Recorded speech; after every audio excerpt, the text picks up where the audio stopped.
Hello மரபணு சொந்தங்களே, நம்ம மரபணு சேனல்ல நிறைய இன்ட்ரெஸ்டிங் இன்ஃபர்மேஷன் மரபணு நோய்களை பத்தி தெரிஞ்சுக்கிட்டு இருக்கோம்.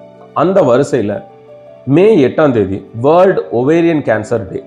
இந்த சினைப்பை புற்றுநோய்க்கு சில பெக்யூலியரான கேரக்டரிஸ்டிக்ஸ் இருக்கு.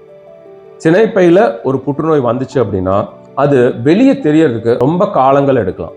அது தெரியற நேரத்தில் முழுசா பக்கத்தில் இருக்கிற உறுப்புகளுக்கெல்லாம் அது பரவி இருக்கிறதா கூட இருக்கலாம். இப்படி ஒரு சினைப்பை புற்றுநோயில ஒரு பிரச்சனை இருந்துச்சு அப்படின்னா அவங்க என்னவெல்லாம் டெஸ்ட் எடுத்துக்கணும், அதுக்கு மரபணு காரணங்கள் எவ்வளவு இருக்கு அப்படின்னு இந்த வீடியோல தெரிஞ்சுக்கலாம்.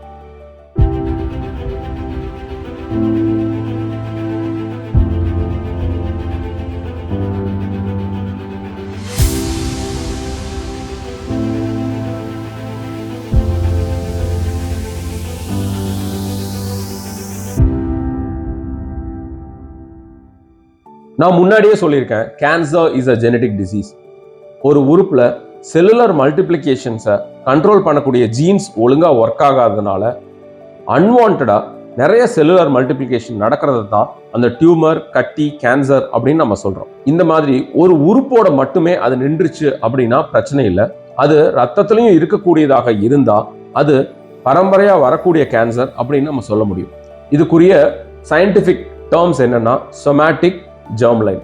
Okay, 10% of the cancers germ line அப்படிங்கிற இடத்துல இருக்கும். அப்படின்னா இது பரம்பரையா அடுத்தடுத்த ஜெனரேஷன்ல வரக்கூடிய கேன்சர் அப்படின்னு அதுக்கு அர்த்தம்.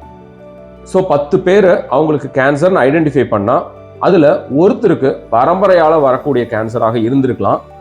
அதை கண்டுபிடிக்கிறது மூலமா இந்த பர்சனுக்கும் ஸ்பெஷலைஸ்டு ட்ரீட்மெண்ட் ஆப்ஷன்ஸ் இருக்கு. அதே மாதிரி ஃபேமிலி மெம்பர்ஸும் அந்த ஜீன்ஸை வச்சிருக்காங்களான்னு பார்த்துட்டு அவங்களுக்கு இன்னொரு கேன்சர் வரதை கூட நம்மளால தடுக்க முடியும். சரி, இந்த ஒவேரியன் கேன்சருக்கு எவ்வளவு மரபணு பர்சன்டேஜ் இருக்கு அப்படின்னு பார்க்கலாம். நான் சொன்னது 10% எல்லா கேன்சர்ஸ்க்குமே.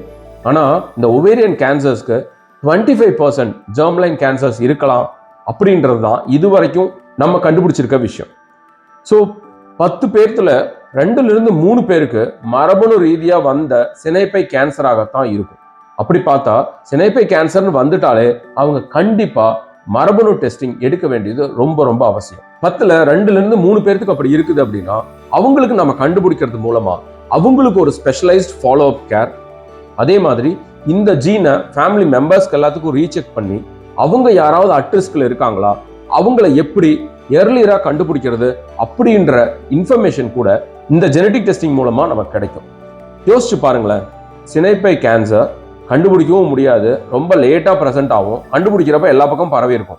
அப்போ நான் ஏதாவது ஒரு ஜெனடிக்ஸ் ஐடென்டிஃபை பண்ற அந்த பர்சன் இல்லைன்னா அந்த ஃபேமிலி மெம்பருக்கு அவங்க அந்த ஜீன் அப்நார்மாலிட்டியை வச்சிருக்காங்களா இல்லையான்ற ஒரு தெளிவை கொடுத்துட்டோம்னா அவங்களால தொடர்ந்து ஃபாலோ அப்ல இருக்க முடியும். இந்த கேன்சர் ஃபர்ஸ்ட் ஸ்டேஜ்லயே அவங்களால கண்டுபிடிக்க கூட முடியும். ஸோ இது ஒரு மிகப்பெரிய வாய்ப்பு அந்த ஃபேமிலிக்கு நம்ம கொடுக்கக்கூடியது. அடுத்த முறை ஒவேரியன் கேன்சர் நீங்க பார்த்தீங்கன்னா மனசுல வச்சுக்கோங்க, 25% ஆஃப் த ஒவேரியன் கேன்சர்ஸ் ஜெனட்டிக்காக இருக்கலாம், பரம்பரை நோயாக இருக்கலாம். ஜெனட்டிக் டெஸ்டிங் கண்டிப்பா பண்ண வேண்டியது அவசியம்.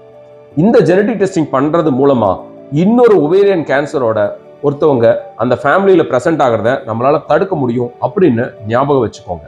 இந்த ஒவேரியன் கேன்சர் டேல இந்த இன்ஃபர்மேஷன் உங்கள்கிட்ட நான் ஷேர் பண்ணது எனக்கு ரொம்ப சந்தோஷம்.